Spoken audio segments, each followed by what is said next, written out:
Soma's baking and cooking থেকে সোমা বলছি। এখন কিন্তু বাজারে প্রচুর লাল ফ্রেশ গাজর পাওয়া যায়।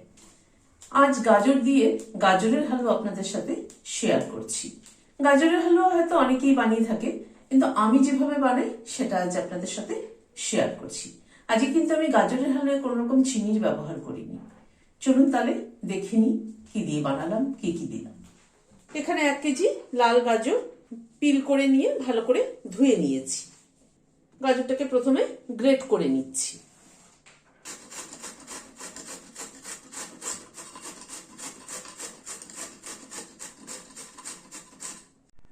গাজরটাকে গ্রেট করে নিলাম। গ্যাসে একটা কড়াই বসালাম, ঘি দিয়ে দিচ্ছি।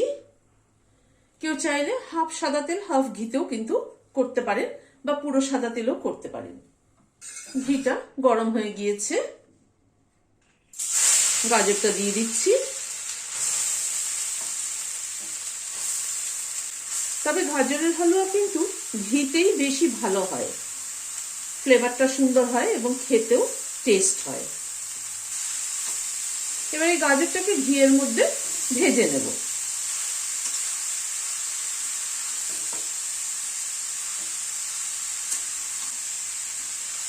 গ্যাসের ফ্লেমটাকে মিডিয়ামে রেখে ধীরে ধীরে গাজরটাকে ভেজে নিচ্ছি।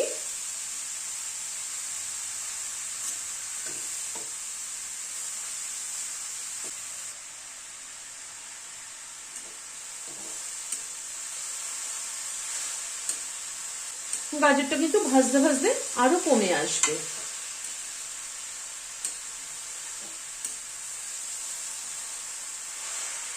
কতটা গাজর দিয়েছিলাম অনেকটা কমে গেছে, আরো কমে আসবে।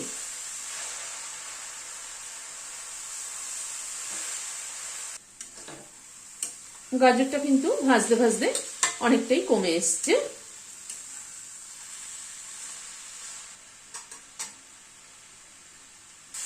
গাজরটা কিন্তু ভাজতে হয় ভালো করে, এই কারণে যে গাজরে একটা কাঁচা গন্ধ থাকে, সেই গন্ধটা যেন না থাকে। সেই গন্ধটা থাকলে পরে তাহলে কিন্তু ভালো লাগবে না খেতে। সেই জন্য গাজরটাকে ভালো করে ঘিতে ভাজা দরকার।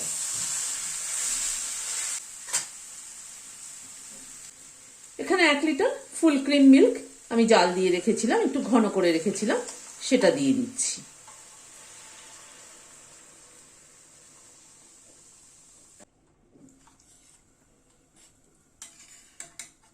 গাজর 1 কেজি নিয়েছি, দুধের পরিমাণটাও কিন্তু 1 লিটার নিয়েছি। দুধের পরিমাণটা যদি ঠিকঠাক না হয় তাহলেও কিন্তু ভালো লাগে না খেতে।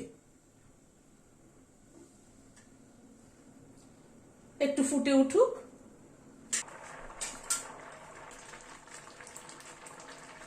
মাঝে মাঝে একটু নেড়ে দিচ্ছি যাতে নিচে লেগে না যায়।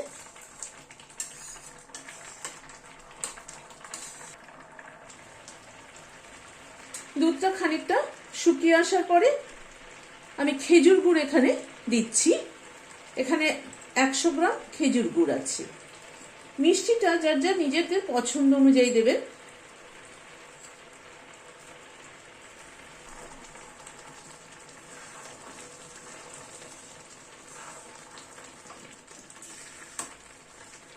আমি আজকে চিনি ব্যবহার না করে খেজুর গুড় দিয়ে কিন্তু এই হালুয়াটা করলাম। তাতে ফ্লেভারটা কিন্তু দারুণ ভালো হয়। আপনারা বানিয়ে দেখবেন, খেজুর গুড় দিয়ে খুব ভালো লাগে খেতে।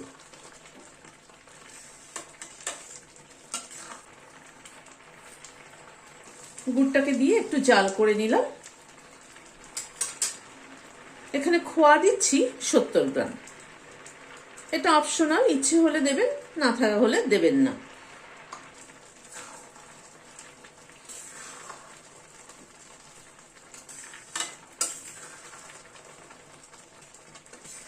হালুয়াটা আরো শুকাবে।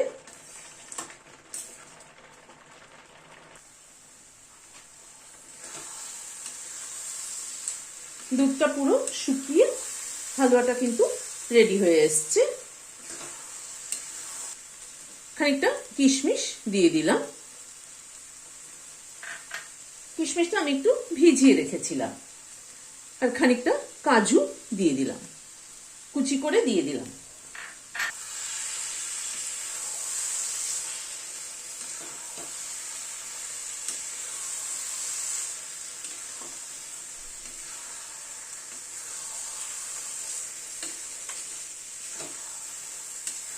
নামানোর আগে এখানে 5-6টা এলাচ গুঁড়ো করে নিয়েছি, সেটা দিয়ে দিলাম।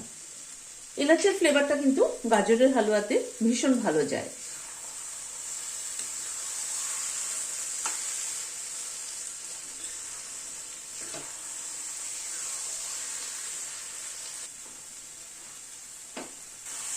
হালুয়াটা রেডি হয়ে গেল, গ্যাসটা বন্ধ করে দিলাম, দিয়ে ঢেকে দিচ্ছি স্ট্যান্ডিং টাইম 5 মিনিট, এলাচের ফ্লেভারটা অ্যাবজর্ব হওয়ার জন্য।